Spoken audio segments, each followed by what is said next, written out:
মানে এক্সপেক্টেশ্যন মানে আজিৰ যিখন বাজেট দিব এখনতো ইলেকশ্যনৰ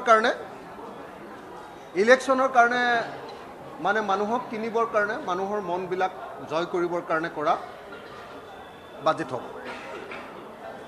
মানে হিমন্ত বিশ্ব শৰ্মা বৰ ডাঙৰ মন্ত্ৰী বুলি কয় যে, মুখ্যমন্ত্ৰী বৰ ডাঙৰ মুখ্যমন্ত্ৰী অসমৰ, এনেকৈ কয় যে 4খন বাজেট চালোঁ, আগৰ 4খনে গ'ল, এইখনৰ সৈতে 5খন হ'ব আচলতে ইণ্টাৰিমখনক লৈ।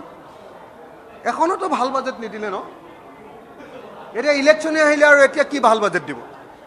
এতিয়া অৰুণোদয়ৰ কথা ক'ব, এতিয়া মহিলাসকল আমাৰ যুৱক যুৱতীসকলৰ কাৰণে কেইটামান মানে ঘোষণা কৰিব, চাহ শ্ৰমিকসকলৰ কাৰণে কেইটামান মানে লোভ লগা কেইটামান আঁচনি ঘোষণা কৰিব।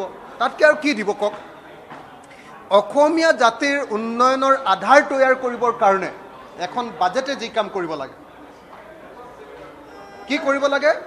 অসমীয়া জাতিক পেছাদাৰী জাতিৰূপে গঢ়ি তুলিবৰ কাৰণে তাৰ ফাউণ্ডেশ্যনটো তৈয়াৰ কৰিব লাগে। সেইটো হিমন্ত বিশ্ব শৰ্মাই নোৱাৰিলে।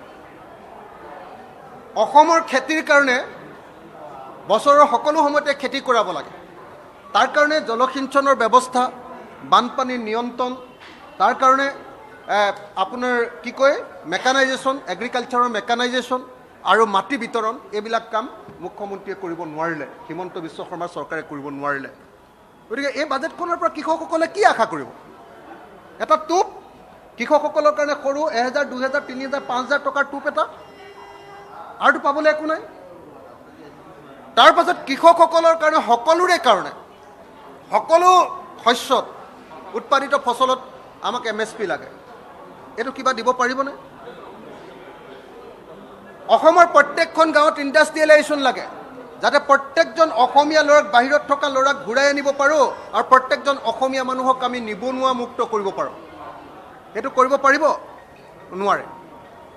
অসমৰ মাটি 1 টকাত দি দিব আৰু যিমান কেপিটেল ইনভেষ্টমেণ্ট কৰিব এটা আপোনাৰ পুঁজিপতি গোষ্ঠীয়ে, তাৰ বেছিভাগ 75% টাটাক দি দিছে। তেতিয়া পইচা দি আমাৰ অসমৰ সম্পদ, অসমৰ মাটি বিক্ৰী কৰি দিব। তাৰ বাহিৰে একো কৰিব নোৱাৰে। তাৰ পাছত কি কৰিব লাগিছিলে? তাৰ পাছত কৰিব লাগিছিলে যে অসমৰ যিটো ব্যৱসায়, আজিৰ দিনটোত আপোনালোকে চাওক, অসমৰ আটাইতকৈ ডাঙৰ ব্যৱসায়বিলাক অনলাইন হৈ গ'ল। পৃথিৱীৰ আটাইতকৈ ধনী মানুহজনে অসমৰ আটাইতকৈ দুখীয়া মানুহজনক বস্তু বিক্ৰী কৰি পইচা অৰ্জন কৰে। অসমীয়াৰ হাতত বেপাৰ নাই, ব্যৱসায় নাই।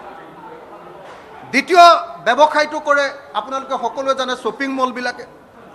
অসমীয়া মানুহৰ হাতত কাৰো হাতত শ্বপিং মল নাই। তৃতীয় ডাঙৰ ব্যৱসায়টো কৰে হোলচেল বিজনেছটো মাৰোৱাৰীসকলে, সেইটো অসমীয়াৰ হাতত নাই। বজাৰ আমাৰ আৰু বেপাৰ আমাৰ, পথাৰ আৰু বজাৰ, এই দুইটা বস্তু আমাৰ হাতলৈ আনিবৰ কাৰণে বাজেটে যদি কিবা কৰিলেহেঁতেন, তেতিয়াহ'লে সেই বাজেটখন প্ৰশংসা কৰিলোহেঁতেন। এতিয়া কি কৰিব? অসমীয়া মানুহক কাম নকৰিবৰ কাৰণে, এলেহুৱা কৰিবৰ কাৰণে কেইটামান আঁচনি ঘোষণা কৰিব। অসমীয়া মানুহক অধিক অপেচাদাৰী কৰিবৰ কাৰণে কেইটামান কাম কৰিব। অসমীয়া মানুহক পুঁজিবাদী কৰিবৰ কাৰণে নহয়, অসমীয়া মানুহক সামন্তবাদী কৰিবৰ কাৰণে, পুৰণি যুগলৈ ঘূৰাই নিবৰ কাৰণে আজি বাজেটত কেইটামান আঁচনি ঘোষণা কৰিব। গতিকে এই বাজেটখনৰ পৰা পাবলগীয়া একো নাই।